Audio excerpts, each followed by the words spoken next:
All right, how y'all doing? This is Coach Grady and working on some online content for my classes. This is hamstring loading, and let me tell you, we got a lot of ideas. It's somewhat of a hodgepodge. I probably should have broke this into 3 or 4 different segments, but oh well, here we go. Now, one thing, disclaimer, we're all warmed up. Don't just jump out of your chair and try these, okay?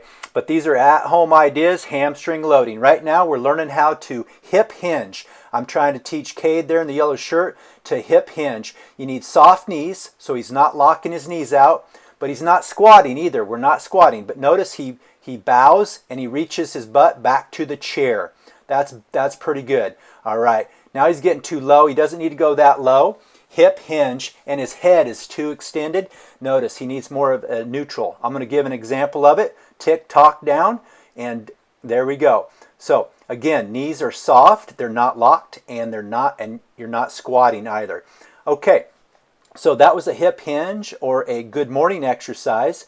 I'm going to grab this rake and it'll give us some feedback. It'll give her feedback on her form. We're going to lie it right down our spine from our tailbone up to our neck and see if I can keep that dowel or that broom or that rake along the spine. So let's see how she does on this hip hinge movement. Notice the rake's coming off of her spine. So she's rounding, she's flexing her spine, rounding her back. That's better.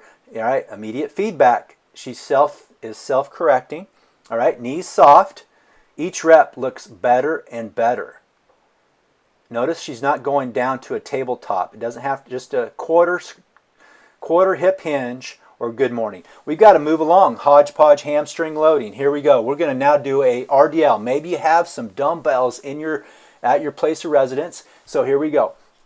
All right, this is his first time learning how to do a hamstring RDL, Romanian deadlift. We're not talking traditional deadlift right now. Everything we're doing is hip hinge and RDLs. What that means is his knees should stay not locked, but bent, and his core tight, and he has to displace butt to the chair. Not bad. Each rep got a little better.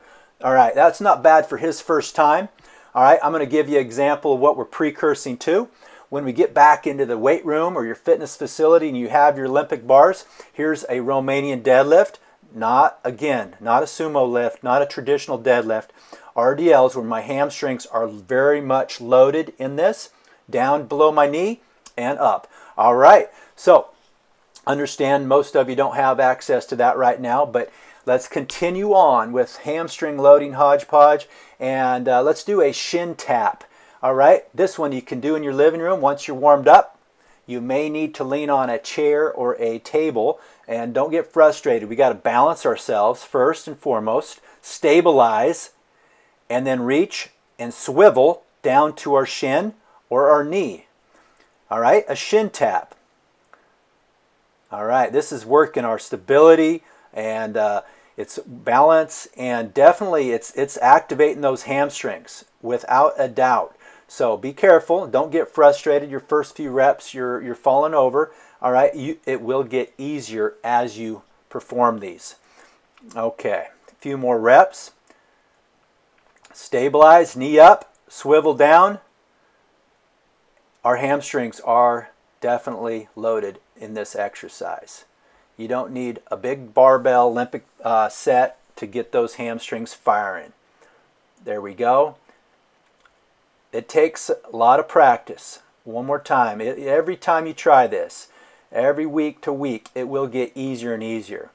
Okay, now we're getting more advanced. Intermediate advanced students, maybe you've tried a single leg or single leg RDL, single leg Romanian deadlift with these dumbbells. All right, she has not. This is going to be her first attempt. She is a Pac-12 athlete with a lot of background in Olympic lifting and strength training in general. The dumbbells are a little close to her shin right now. She's fighting that because that's what we were taught to do, keep that bar close to our shin. But this one, you do reach out a little bit because the weight should be light. We're talking 5, 10, 20-pound dumbbells, not very heavy. All right, you can also see that she's tilting. See, her pelvis is turning. She has to work on fighting and countering that. And I'm giving her some cues right now. It's a bit of a struggle. That was a better rep. Okay, so again, even advanced lifters, we're going to be challenged at oftentimes with our form, and we need to kind of slow things down, maybe lighten the weight up a little bit. And I'm going to nice and slow. I'm going to lift, adding a knee drive just for a little more stability and range of motion. And you can't see it from here, but those dumbbells are not at my shin. That does not work. It's just hanging directly down towards the floor. And wrapping up, so this one maybe I should have started the video with. Here's a similar movement. This is a floor tap. So yes, beginners, intermediate, advanced. Push the desk chair back and warm yourself up. And this is a good one. Just floor tap. Reach for the carpet. Reach for the floor. All right. Alternating legs and getting those hamstrings firing. Just make sure you're warmed up. Don't do it completely cold, but your flexibility, mobility will improve. Well, that was it, folks. That was a fast and furious hamstring hodgepodge. All right. Until next time.